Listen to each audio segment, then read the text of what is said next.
Hello everyone. तो हम phase 2 के decision making and flow control में नेस्टिंग इफ इल्स स्टेटमेंट को इस वीडियो में पढ़ने वाले हैं। पिछले वीडियो में हमने पढ़ा था इफ इल्स के बारे में, इस बार नेस्टिंग इफ इल्स के अंदर। चलिए बिना टाइम वेस्ट के चलते स्क्रीन। तो जैसा कि आ गए हम अपने स्क्रीन पे, ठीक है, decision making and flow control के दूसरे वीडियो पे नेस्टिंग इफ इल्स स्टेटमेंट, ठीक है। इसके डिफिनेशन को पहले देख लें अगर। तो nesting if else means using an if else statement inside another if else और इल्स ब्लॉक।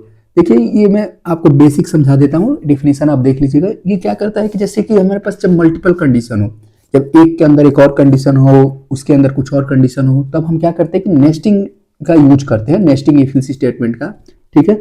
यहाँ नेस्टेड शब्द से वही घोंसले से ही मतलब एक के अंदर एक के अंदर एक जो बुना होता है, ठीक है ना।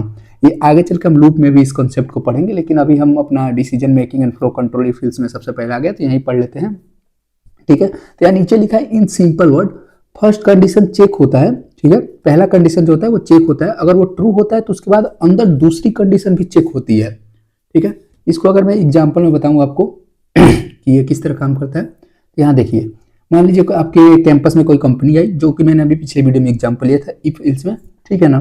तो उसने कहा कि जो भी बच्चे हैं उनकी जो CGPA है वो 7 से या तो ज़्यादा हो या फिर 7 के इक्वल हो, तभी वो बैठने के काबिल है हमारे इंटरव्यू में।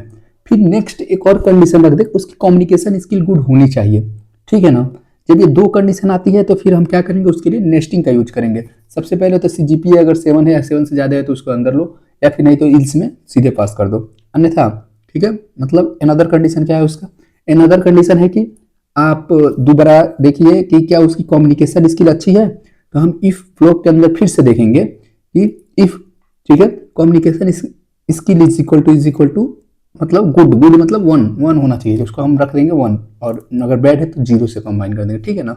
ये करके और उसके अंदर यू आर एलिजिबल, ठीक है, या फिर यू आर नॉट एलिजिबल कर देंगे। तो ऐसा करते हैं, चलते हैं अपने स्क्रीन पे और वहाँ VS कोड के अंदर कोड लिख के और रन करा के देखते हैं कैसे काम करता है। तो जैसा कि आ गए हम अपने VS कोड स्क्रीन पर, सबसे पहले क्या करते हैं, सबसे पहले अपना एक फाइल बनाते हैं जिसका नाम होगा, मान लीजिए हम पढ़ रहे हैं अगर नेस्टेड, तो फिर इससे नेस्टेड डॉट सी ही लिख देता हूँ मैं, कुछ भी फाइल का नाम दे सकते हैं, बस एक्सटेंशन जरूरी होता है, ठीक है। तो चलिए अपना कोड लिखते हैं हम, ठीक है। क्या होगा, हैशटैग इंक्लूड studio.h होता है सबसे पहले हेडर फाइल, फिर मेन प्रोग्राम आ जाता है हमारा, ठीक है। मेन प्रोग्राम के अंदर इस बार 2 कंडीशन होने वाले हैं, तो हम 2 वेरिएबल ले लेंगे, ठीक है। फ्लोट ले लेंगे, फ्लोट में क्या होगा हमारा CGPA आ जाएगा, ठीक है। और दूसरा क्या ले लेंगे, एक इंटीजर टाइप की वैल्यू ले लेंगे जिसमें हम रख देंगे कम्युनिकेशन, ओके, कम्युनिकेशन, ठीक है। 2 हमारे वेरिएबल हो गए। अब क्या करेंगे कि दोनों को यूजर से एंटर लेंगे, ठीक है ना, क्योंकि CGPA सबका अलग अलग हो सकता है। तो यहाँ पे क्या करते हैं, हम यूजर से एंटर लेते हैं। यूजर से एंटर लेने के लिए मैंने आपको सिंपल बता रखा है, प्रिंटफ स्कैनअप, प्रिंटफ से मैसेज पास करते हैं, ठीक है। और स्कैनअप से क्या करते हैं, स्कैनअप से अपना जो भी मतलब डेटा होता है उसको रिसीव करते हैं टर्मिनल में।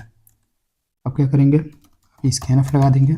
इसको लेना है हमें, फ्लोट लेना है %f, ओके, और क्या लेना है CGPA, ठीक है।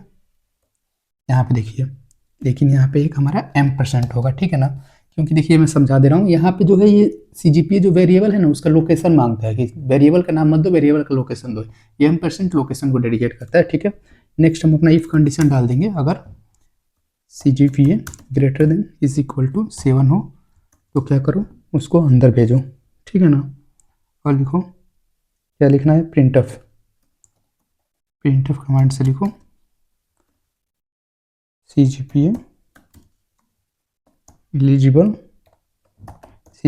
Eligible for interview, okay, CGPA eligible for interview.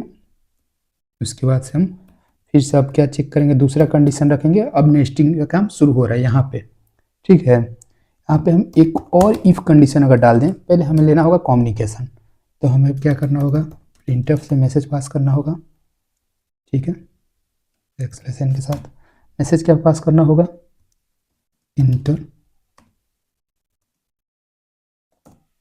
Communication.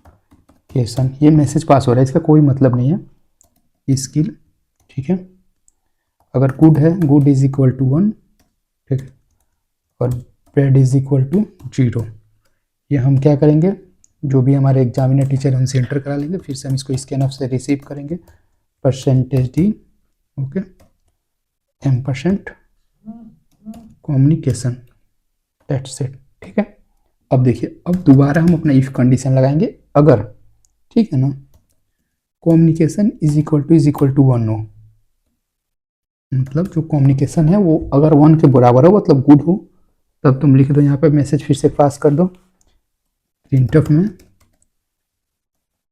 तब मैसेज पास करो कॉन्ग्रेचुलेशंस, ठीक है, यू आर सेलेक्टेड। ठीक है, यहाँ पे हो गया। अब हमें क्या करना है, अब हमें रखना है यहाँ पे इल्स कंडीशन। देखिए, इफ इल्स का नहीं, इसका एक इफ है तो फिर इसका इल्स भी होगा ही, या तो ये या फिर ये। ठीक है, इसमें लिख दो प्रिंटफ के अंदर रिजेक्टेड। ओके, यहाँ रिजेक्टेड कर दो। क्यों रिजेक्ट कर रहा है, ठीक है, ड्यू टू कम्युनिकेशन। ओके, ये हो गया हमारा। अब देखिए, यहाँ पे ब्लॉक हमारी खत्म होती है, फिर हमें यहाँ पे एक और इल्स की नीड होगी। ये इफ इल्स का, यहाँ पे इफ का इल्स यहाँ पे है, और इफ इल्स का इफ का इल्स यहाँ पे है। ठीक है, अब यहाँ पे हम क्या लिख देंगे, इसके उसकी वजह से रिजेक्ट हुआ है, ये तो रिजेक्ट हो गया अपना CGPA की वजह से। ठीक है, यहाँ हम कैसे मैसेज पास कर देंगे, note eligible for interview. Okay, अभी क्या करेंगे, हम बंद करके बाहर आते हुए रिटर्न 0। अभी देखिए, मैं आपको एक बार पूरा कोड समझा दे रहा हूँ अच्छे से, ठीक है ना।